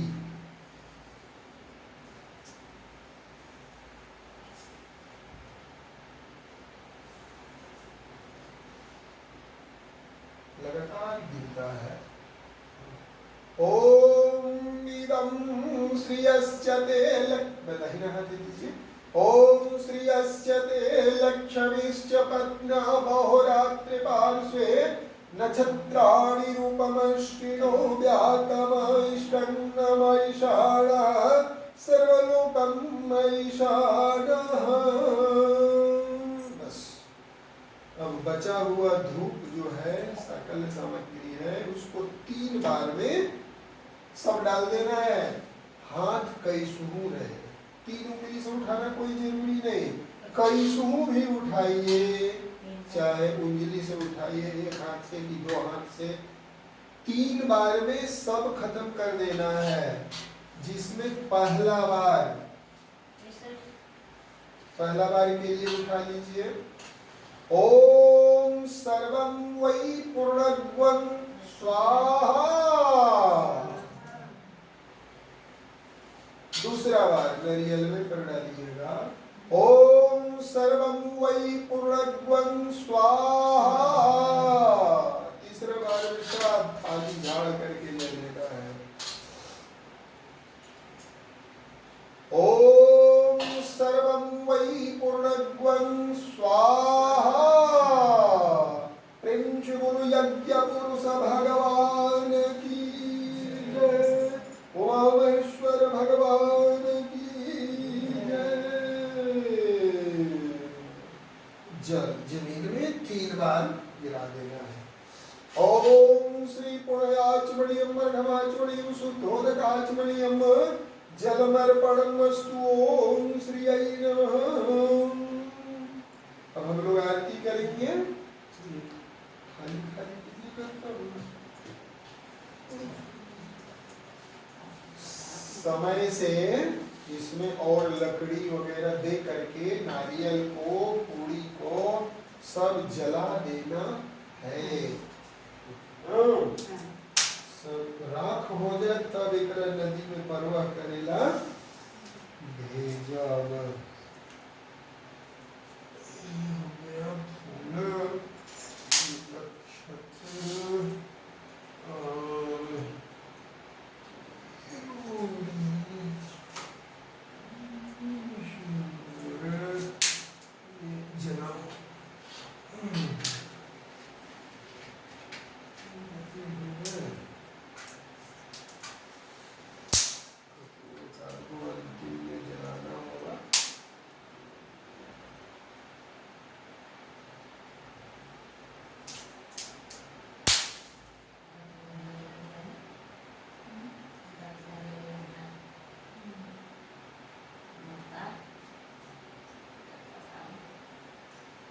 सभी लोग खड़े होंगे। भगवान की आरती उतरते समय सबको खड़ा हो जाना चाहिए। श्री राम जय जय राम। झुक करके खड़ा हो करके इधर भी और उधर से शक्ति तरफ आरती उतारेंगे। प्रेम से बोलो सत्यनारायण भगवान की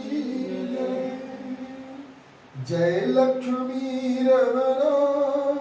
श्री जय लक्ष्मी रमणा। सत्यनारायण स्वामी जनपातक हरणा। श्री जय लक्ष्मी रमणा। रत्न जड़ित सिंहासन अद्भुत छविराजे। स्वामी अद्भुत छविराजे। नारद कर तु निराजन घंटा ध्वनि बाजे। श्री जय लक्ष्मी रमणा। प्रकट भये कलि कारण द्विज को दर्श दियो। स्वामी द्विज को दर्श दियो। बूढ़ो ब्राह्मण बन कर कंचन महल कियो। श्री जय लक्ष्मी रमणा। भाव भगति के कारण क्षण क्षण रूप धरियो। स्वामी क्षण क्षण रूप धरियो।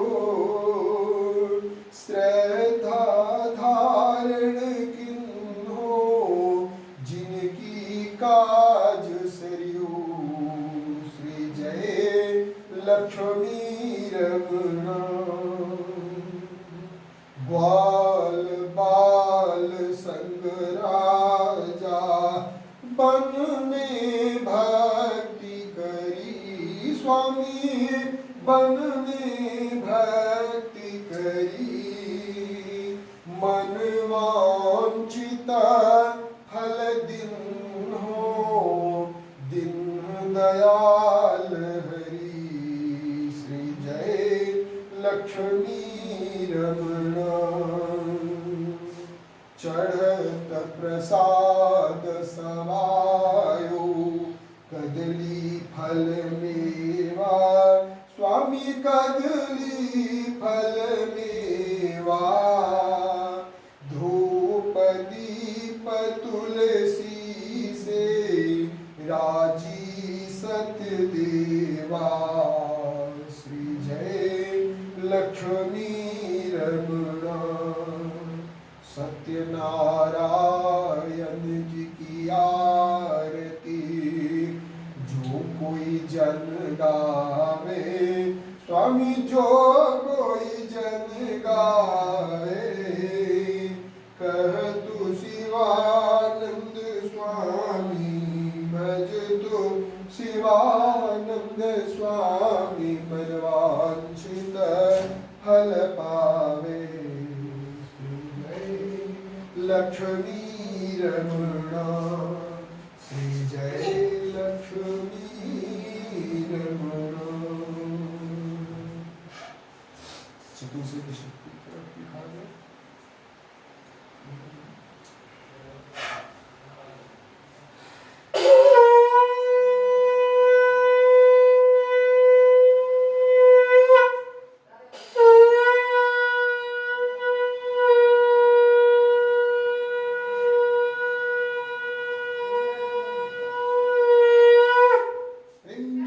सत्यनारायण भगवान की जय, श्री गणेशाम्बिका भगवान की जय, आवाहित सर्वदेव देवी की जय, उमा महेश्वर भगवान की जय, आदि शक्ति मानो दुर्गा की जय, शंकरमोचन भगवान की जय, सूर्य भगवान की जय, शनिदेव महाराज की जय, नवग्रह देवता की जय, सर्वदेव देवी की जय, प्रेम शिव लक्ष्मी नारायण भगवान की जय।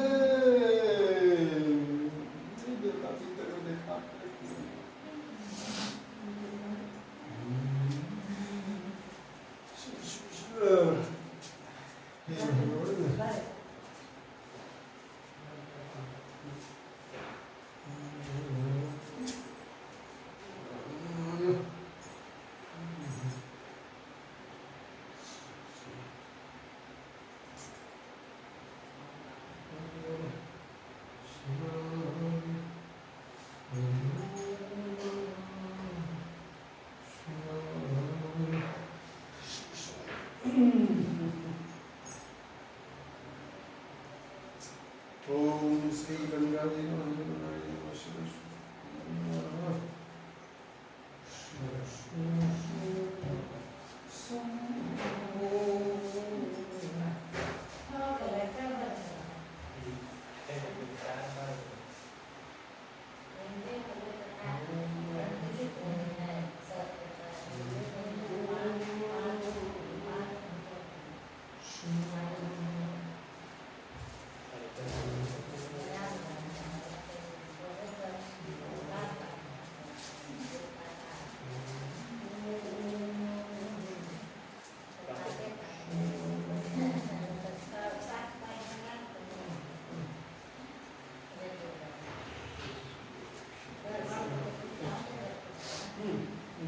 जल गिराओ।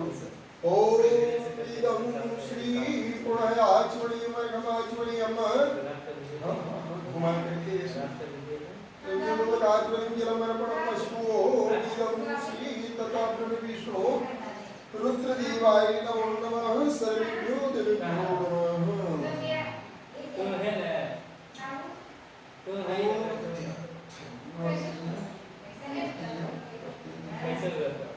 ओम कर्पूरं करुणावतारं ओम कर्पूरं करुणावतारं संसारसारं भुजगेन्द्रहारं सदा सुन्दरहारं भगवानी चैतन्यवाणी होगा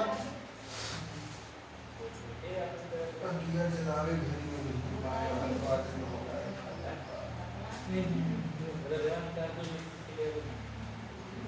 निकाल दे। ओ सॉरी मेरे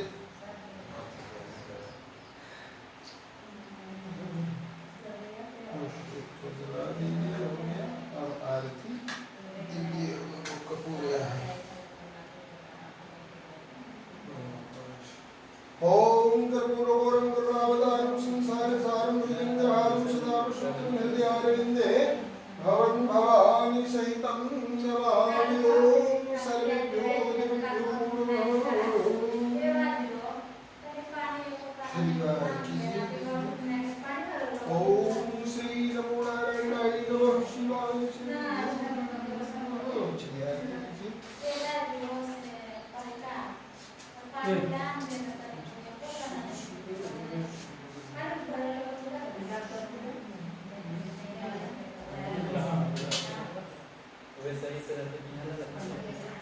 खाली उधर ही सभी लोग ले लेंगे।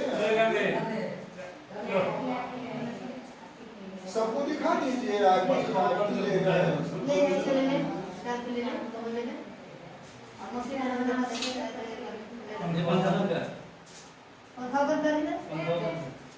ओम इदं श्री नमो नारायणाय नमः। लीजिए अब दान दक्षिणा संकल्प होगा।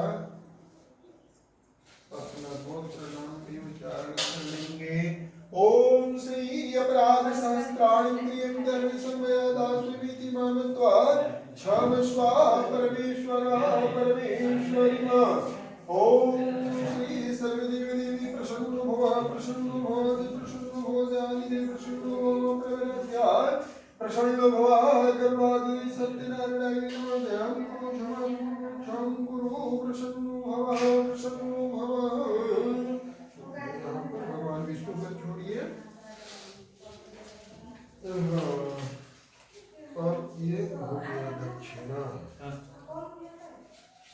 ओम इदं श्री तदा ओम श्री तदा विष्णु कृतिवर्ण रौद्रनामोक्त संवत्सरे सूर्य सौम्यानि प्रतिमासनमासोत्तमे मासे आषाढमासे शुक्लपक्षे एकादश्यां चतुर्दशमासे नित्यायां च वनगोत्रान्तर्गतशून्यशी स्वपत्नी गीतादेवी नाम्ना यथा ज्ञान व्यवस्थान्तर्गते भगवते सत्यनारायण पूजनोपरान्तस्य पूर्णफलप्राप्तिः हेतुवार्थं श्रीब्रह्मणाय दक्षिणां दद्यात्।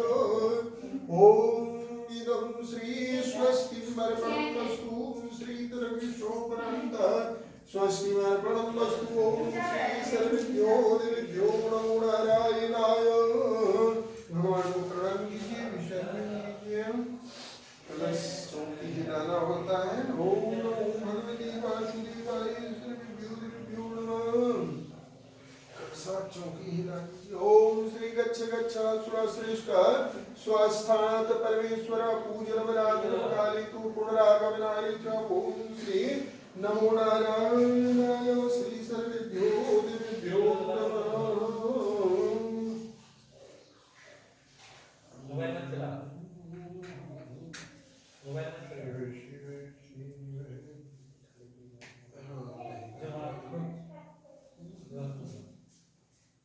उसमें लकड़ी कपूर सब दे करके ओम श्री जनवद्धो बलिराजदानिन्द्रो महाबलात्यत्वं प्रतिबद्धनामि रक्षोर्वाचलमचल। ओम सर्वेभ्यो देवेभ्यो नमः। तवाणस्य महिमातो जयंस्य पुरुषः पादोस्य विश्वाभूतानि त्रिपदस्यामृतं दिवि। ओम श्री नमो नारायणाय नमः। शाम्ब सदा शिवाय नमः।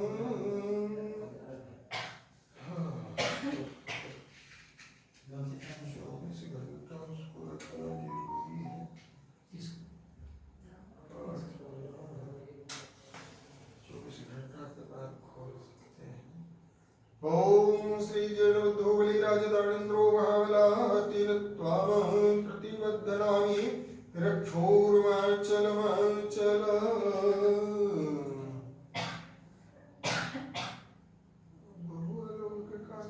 अरे चंदन अरे ये आवे ना रे चंदन ना तुम्हारे अब अच्छा हाँ, प्रसाद 3 जगह निकालना है। मैंने आप दोनों के लिए और एक तो हमरे लिए। चलो आओ जी जजमान आओ। मोदी धागा बनाओ। ओम इदं श्री जनवद्धो बलिराजदानिन्द्रो महाबलात्यत्वं प्रतिबद्धनामि रक्षोर्वाचलमचल। और हाथ इधर करो, खींचो।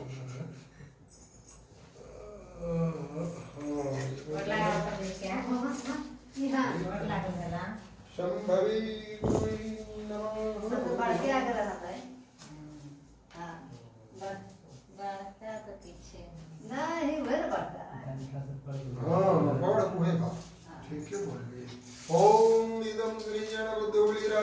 जादानन्द्रो भावलातेन त्वां प्रतिबद्धनानि रक्षोर्वाचलमाचल ॐ श्रियै नमः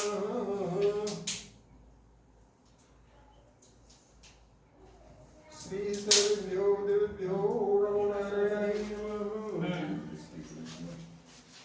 टीका ले लीजिए जी देखा टीका लेला राधे यहाँ ओ लीजिए ओम वीरम श्री तदश्चंद्रम वंदिते राधे ले टीका ले ले सर्वदेवदेवेभ्यो नमो नमः बोला नहीं हमारे टीका ले टीका ले ले अभी नहीं दीजिए नहीं दीजिए बिल्लो लोग ना दीजिए नहीं मिलेगा श्री जनबद्धो वीराजदानंद्रो जो क्लास रख दे। निकालो प्रसाद निकालो